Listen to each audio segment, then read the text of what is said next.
नमस्कार, मी अश्विनी सूर्यकांत हजारे. आम्ही कुमटे येथे सर्व महिला एकत्र येऊन दशपर्णी आर्क तयार करत आहे आणि ते दशपर्णी आर्क तयार करण्यासाठी जे काही साहित्य लागत आहे ते या पद्धतीने इथं आहे. त्या साहित्याची ओळख आमच्या कुमटे गावच्या कृषी सखी अर्चना हजारे या सांगतील. नमस्कार, माझे नाव अर्चना राजेंद्र हजारे. मी कृषी सखी म्हणून काम करत आहे. आम्ही दशपर्णी अर्क तयार करणार आहोत. त्या सगळ्या वनस्पती 10 वनस्पती आहेत. लिंब आहे, करंजा आहे, निरगुडी आहे, घाणेरी, सीताफळ, पपई, रुई, लाल कनेरी, एरन मोगली, भोपळा, धोत्रा, हिरवी मिरची, लसूण, गाईचे शेण, गोमूत्र.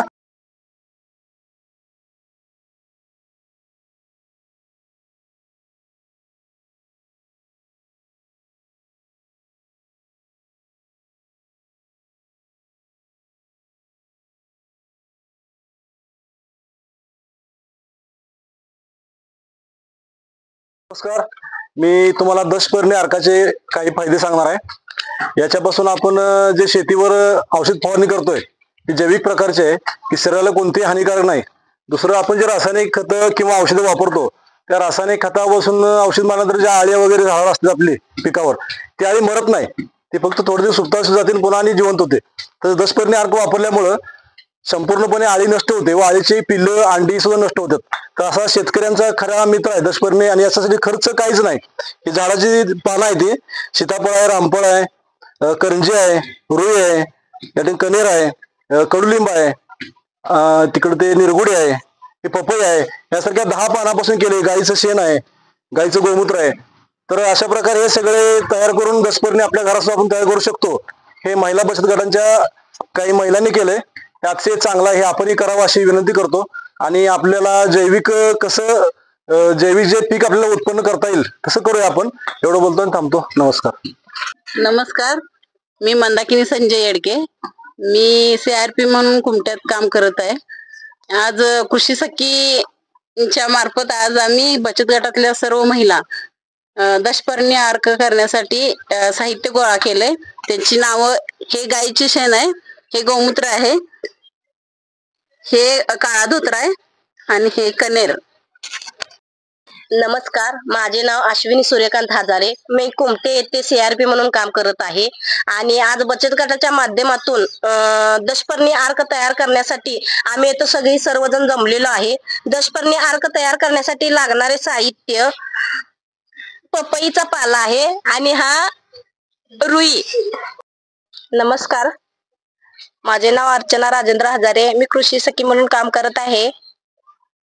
दशपर्णी अर्क तयार करण्यासाठी ही मिरची आणि लसूण आहे. नमस्कार, माझे नाव कांचन सूर्याप्पा हजारे.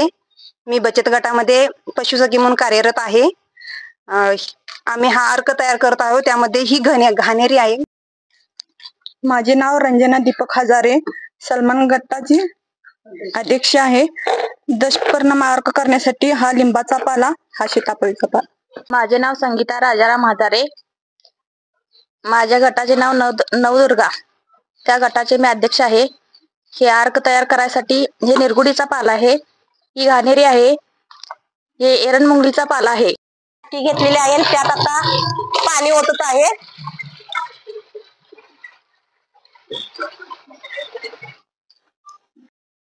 दोन हा पपईचा पाला, हा काळा धोत्रा आणि ही कनेर, ही रुई,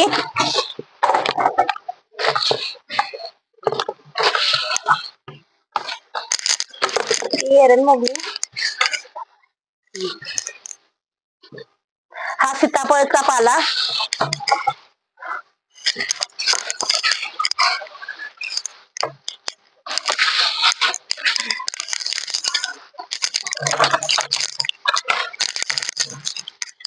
हा आहे निरगुडीचा पाला.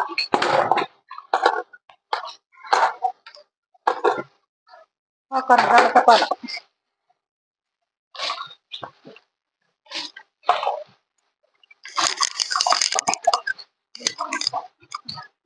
हा आहे कडुलिंब.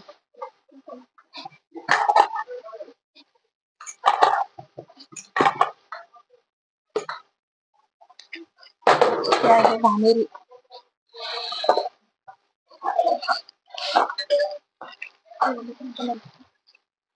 हिरव्या मिरचीचा ठेचा आहे, लसूण ठेचलेला गाईचं गोमूत्र,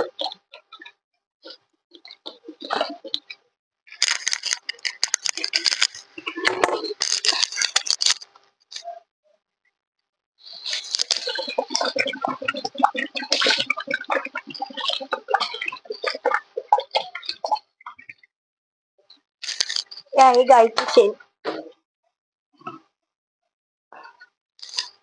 या पद्धतीने सर्व घातलेला पाला एकत्र करून घ्यायचा.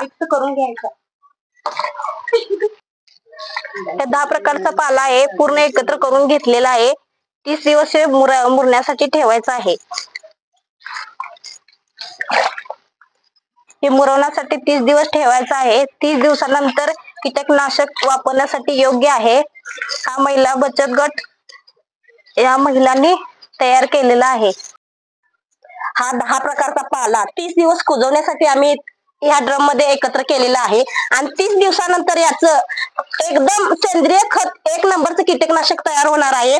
आणि ते आम्ही गटातील महिलांच्या मार्फत केलेलं आहे. आणि 30 दिवसानंतर ह्याचा योग्य ते परिपूर्ण आम्ही ह्याचा शेतात वापर करणार आहे. हा दशपर्णी अर्क आहे आणि ह्याचा वापर 15 लिटरचा पंप असतोय आणि एका 15 लिटरच्या पंपाला 1 लिटर प्रमाणे वापरायचं. हा अर्क वेगवेगळ्या फळांना चालतंय, प्रामुख्याने टोमॅटो, गवार, परत कापूस, उडीद, सोयाबीन या पिकांसाठी चालते. तर मंडळी, आतापर्यंत तुम्ही ही दशपर्णी अर्काचा अधिक माहिती घेतलेली आहे. तर या बचत गटाच्या सर्व महिलांनी मिळून उमेद अभियानातून या महिलांनी ही योजना आखलेली आहे. म्हणजे पशुसखी आणि कृषी सखी यांच्या मार्फत हे दशपर्णी अर्काचं यांनी तयार केलेलं आहे. तर याला मुरण्यासाठी 30 दिवस लागणार आहेत. तर मंडळी, 30 दिवसानंतर हे तयार झालेलं जे अर्क आहे हे ते पिकासाठी वापरणार आहेत.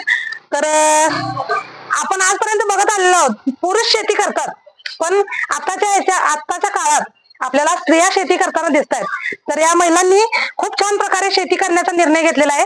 त्याबद्दल कष्टाळू शेतकरी या YouTube चॅनल मार्फत आणि इथेच थांबते. धन्यवाद.